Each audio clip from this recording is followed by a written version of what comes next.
Everyone, welcome back to the next video. In this video I will show you how to display a 3D cube in augmented reality in React Native's new architecture for iOS using RealityKit.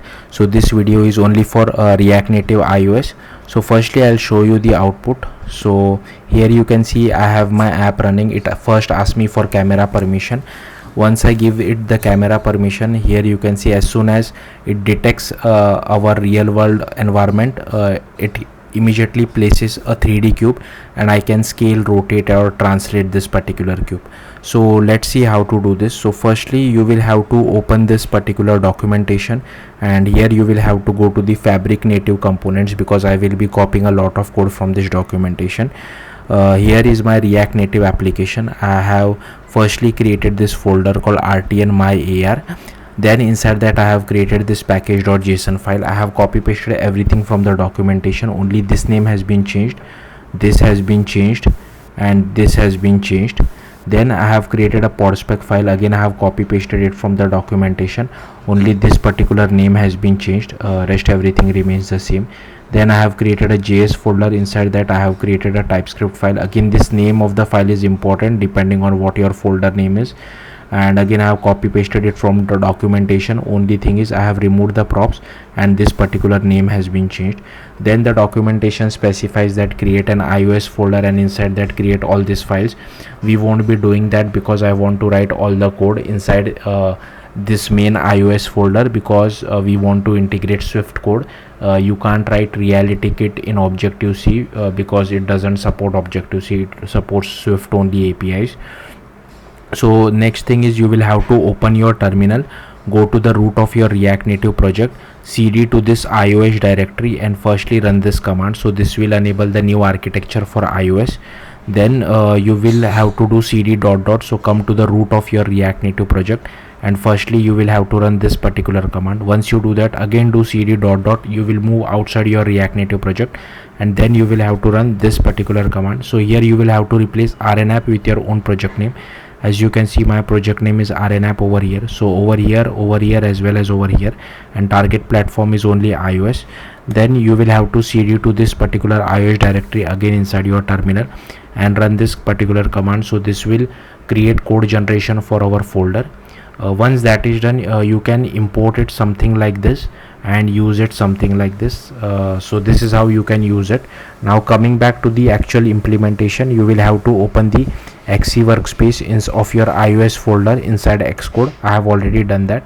Firstly you will have to open info.plist, and here you will have to add this camera usage description permission.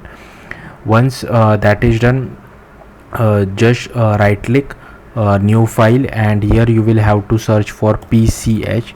So just click next and keep the name as default and click create. I have already created this, so won't create it again, and you will see a file like this.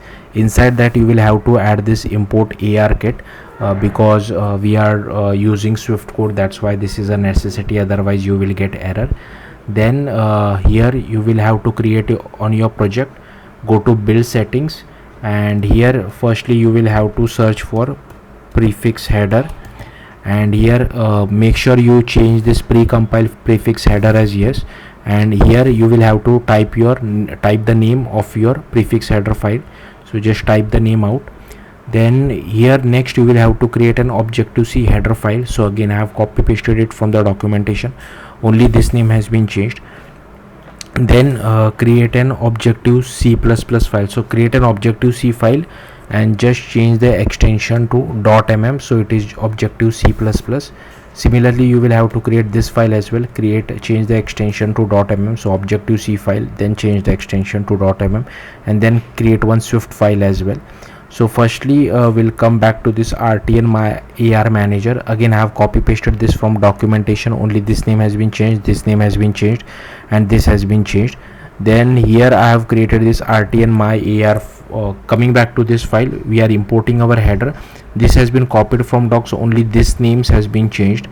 Okay, depending on folder name, this should be your bridging header name or your project name. So here you can see my project name is rnapp, so you'll have to replace this with rnapp. -swift.h will be common for everyone. In the documentation they tell us that import this, but we can't really use this import because we are not writing the code inside this particular folder. We are writing it inside the main iOS folder. That's why instead of this we will have to use this import. This has been copied from docs, only this name has been changed and this name has been changed. This again has been copied from docs. Here we are just referencing our Swift file. Again this name has been changed. This has been copied from docs, this name has been changed, and here we are just initializing it. Here we are creating our view, then we are initializing our Swift file, then adding our view to our parent view. Again this has been copied from docs as well, and this has been copied from docs, only this name has been changed and this name has been changed. Then coming back to our Swift file, I have imported UIKit, RealityKit as well as ARKit, and here we are extending UI view. I have created an AR view view, so here we are initializing it. This is NS layout constraints to occupy the entire width and height. Then here we are creating our cube mesh first. Then what should be the material? Material is basically like a color, and here we create an entity, so we just merge our cube mesh as well as our material, so it creates a cube for us. Now to display it we require an anchor entity. Give it some name and add that cube entity to our anchor entity, and then we add our anchor entity to our AR view scene. And then here I'm just doing generate collision shape recursive as true, and here we are installing all the gestures like translation, rotation and scale. And here this is boilerplate code which you have to write because we are extending this from UI view. So yeah, I think that's it. That's how you can display a 3D cube in augmented reality using RealityKit in React Native's new architecture for iOS. Thank you for watching. Bye.